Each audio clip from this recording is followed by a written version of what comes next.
So as I learned and prayed and talked to Nicole about these things and sought wise counsel, it really changed our entire life, and it was unbelievable. This is the house that survived Hurricane Ike. I don't know if you guys have ever seen this picture before, but this picture really is just one picture, but it really helps me understand kind of the process that Nicole and I are in now. We were the house that got blown down.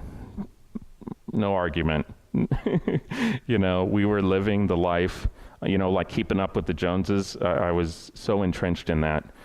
And this is what we're going for now, because the next downturn will come. It's not if it will come, it will come. And we are tracking to be prepared. And our goal is to help other people be prepared as well, and to understand that there's resources out there. Dave Ramsey is one of them, Crown and Compass, Kingdom Advisors. There's all these tools and resources out there that I'm very passionate about. And I'm just... that has helped transform my life. So let's get into at least one of these. This one you've seen before, some of you have, and this is, Nicole and I are on this. Again, financial planner admitting these types of things, these silly little things, but hey, these things help. You want to know why? So this is the Compass money map, same as Crown money map, created by the same guy, I think, Howard Dayton. What this helps Nicole and I, and especially me, figure out is what to do next, right? Because the enemy is the great deceiver. He wants to steal, he wants to kill, and he wants to destroy.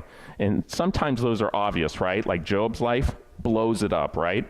But sometimes it's a little bit more elusive. It's well, you need to start saving for college because Luke's now 6, and your friend is saving for college, and his son is 5, right? That's the whispers I hear. I don't know what you guys hear, but different, but same type of thing. Should I be paying towards debt, or should I be paying towards retirement? Should I be saving, or should I be giving? All these things. He just wants constant confusion. He doesn't care where you go as long as you continue to be confused. Just be confused. This helps simplify that. Some people push back when we introduce these to clients, and they're like, well, I've already done 5, 6, 4. I said, yeah, but have you done 1? All of it. Have you done 2? All of it. That's the key. 3, all of it. You can't move on to the next one unless you've done the last one. So, and this has just really helped us, and I constantly refer to this just so I can know it more and understand kind of the path that we're on. Does this make sense? Okay. It's too small? Yeah. It's blurry and small, and we'll get this to you. Okay. So Ron Blue, in 1986, he wrote this book called Master Your Money. And again, this principle is God owns it all. And this is from the parable of the talents. And let me read Matthew 25:14. For it'll be like a man going on a journey who called his servants and entrusted to them his property. Matthew 25:14. So again, this is the idea that we're all stewards, not only with cash and time and our calling, but really our influence, our contacts, really anything and everything. And again, this has really affected me and impacted me.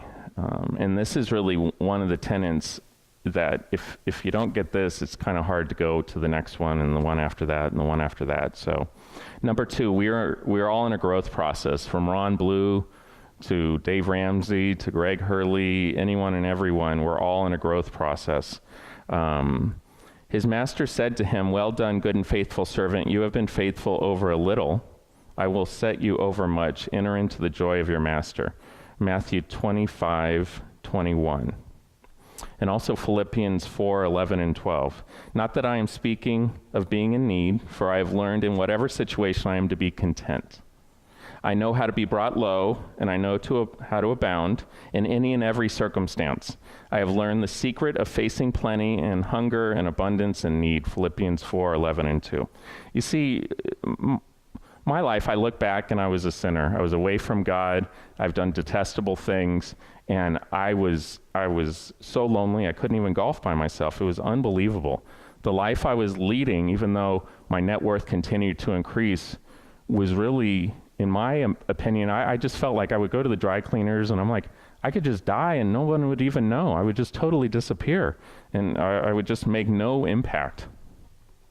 I turned from my life and the sin and turned towards God, and by his grace and his forgiveness, he was able to accept me. And I accepted Jesus as my Lord, or as my Savior first, and then my Lord. And then when I slowed down, I went from 65 hours a week to 40 when my son was young. I just had I had time to reflect on kind of the journey that I had been on and the things and how grateful I was. And I just had this deep sense of gratitude. I went on to Global Rich List. Have you guys ever heard of this? globalrichlist.com. You type in your net worth or your income, and it puts you as a percentile where you rank in the worlds, and it's unbelievable. So I put in my number, and it, I don't know, it was like 1%. And I'm like, I am just so grateful, you know? I mean, it is unbelievable. So this is really how I moved from being discontented, sinning, all these different things, to this idea of gratitude to generosity. And then this idea of contentment. And this is the idea of financial independence, right? I was tracking to be financially independent from the 80s, and I had reached the American dream. I'd bought a house when I was 25, had more money in the bank I knew what to do with. It was just unbelievable how I had these financial blessings. But financial independence is really this idea of income is much higher than expenses. And maybe you're debt-free and your balance sheet, you're just hitting it out of the park. You just have a bunch of assets. And you really, you might never need to work again, or you might have to work depending on what happens. But that's what a lot of people here in the Bay Area have. They have this financial independence. But they're always thinking about their money, aren't they? That's the way I was, always thinking about my money. But this financial freedom really has the basis of the security of Jesus. He's our foundation. He's our rock. He's our everything. And you have rhythm. Your money comes in and it does certain things. And you're like Dave Ramsey says, you're telling your money what to do instead of your money telling you what to do, right? It's this idea that, like for us, so it comes in and we tithe and we give and we save and we pay down debt, and we pay some in taxes, and then we spend. Instead of before, it was spend, and then I'll get down, maybe I'll give. Who's offering me something where I can do a tea sponsorship or something, right? And this has really allowed us to move from this idea of being discontent, as Paul talks about this idea that you can learn to be content. You know, I went 18 months without having a paycheck, and I want you to feel sorry for me, but when I started earning a paycheck again, who was really happy to pay taxes? Who was really happy? I remember talking to my CPA. I was on the phone and parked, and we started earning income again, and some other things happened, and I'm like, I am really happy. I'm like, how much do I owe? You know, and I still had some things to work out, right, because we didn't plan properly, but, you know, it was just this exciting time. And this can be had by really anyone. And I think money and stewardship, it can play such a huge part in our lives, because the non-believers, and this is the big why for me, the non-believers look at my life and they say, something's different with this guy. He drives a 2000 Camry, the paint's flying off. Not that if you drive a car that doesn't have paint flying off, you're not, you know, you're not as good, you know. It's just that's where God has me, and I'm just grateful. I'm just grateful and that God was so patient and so merciful with me to help me in my time of need. So.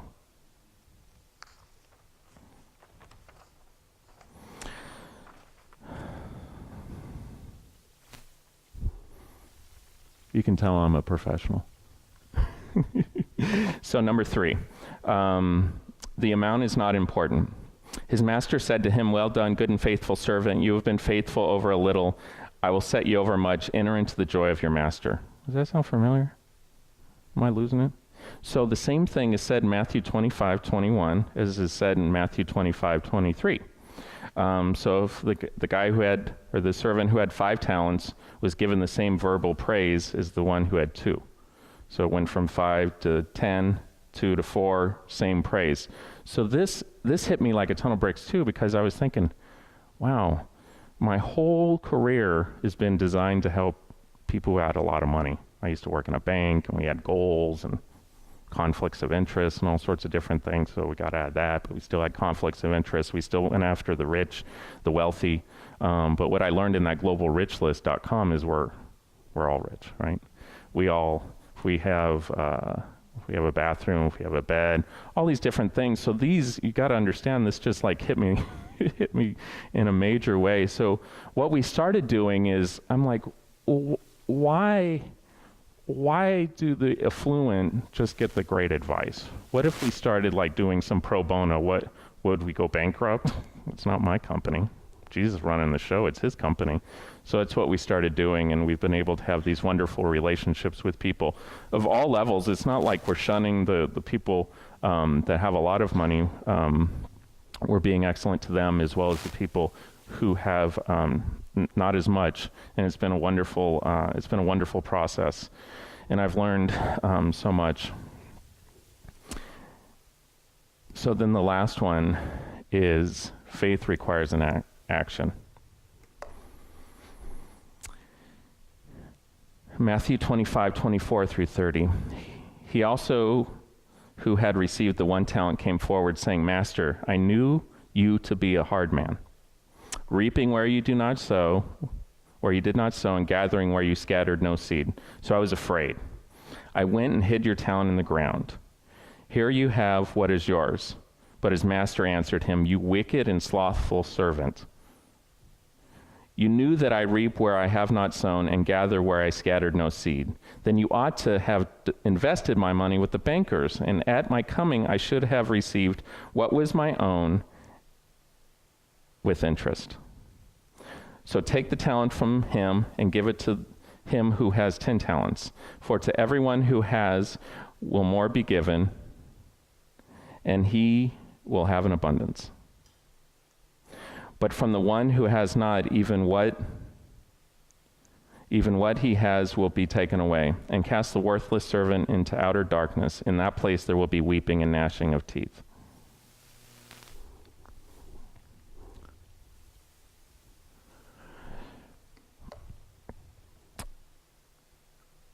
The thing that jumps out to me in this whole thing is I was afraid. I was afraid. How many times have we made financial decisions because we're afraid? I mean, I made many of them. One of the ones that stands out to me was I used to drive over the San Mateo Bridge, and I had this 1987 GTI. It's a fine car. It's probably still running today. And for some reason, I got this idea in my mind that I needed a new car. So I went into debt and bought a new Jetta. It's just unbelievable how the enemy will whisper things into our head and into our mind to make us to make decisions to keep us further and further away from God. Not that new cars are bad. I'm just saying I can point back to that time over, it was like over 20 years ago, and I made that decision out of fear. Now, the financial services industry, don't get me started on this idea of fear. Fearing us into that we need more, we're not going to have enough. What's your number? Are you saving? Are you maxing out your 401k? Are you doing all these different things? Not that these things are bad, but to make them from the posture of fear is not good, right? God wants us to be victorious. He wants us to have confidence in him, not in us, but in him. And that's the concern. That's the concern I have. So this servant was afraid, and he did nothing. I always thought about there being a fourth servant. I don't know about you, but I would be the fourth servant, the old Greg, right? The master comes back, and he's like, "Okay, Greg, tell me." It's like, "You gave me something? I don't even know where it is." I don't even know what I have, I can't imagine what that conversation would be like.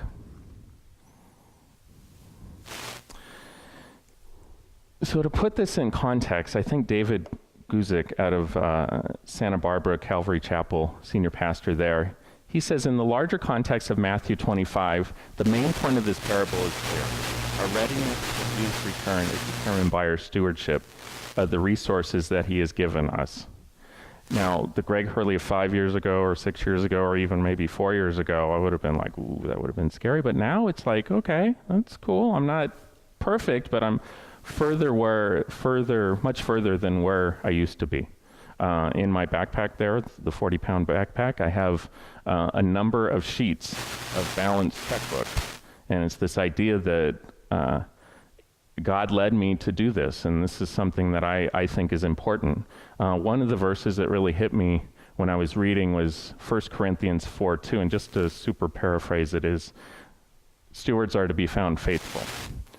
And I think God said, look in the dictionary, and I looked in the dictionary. The third definition, I think, was 2 words, accurate and true. So I looked at my financial life, and I said, oh, painful. I am not accurate, and I'm not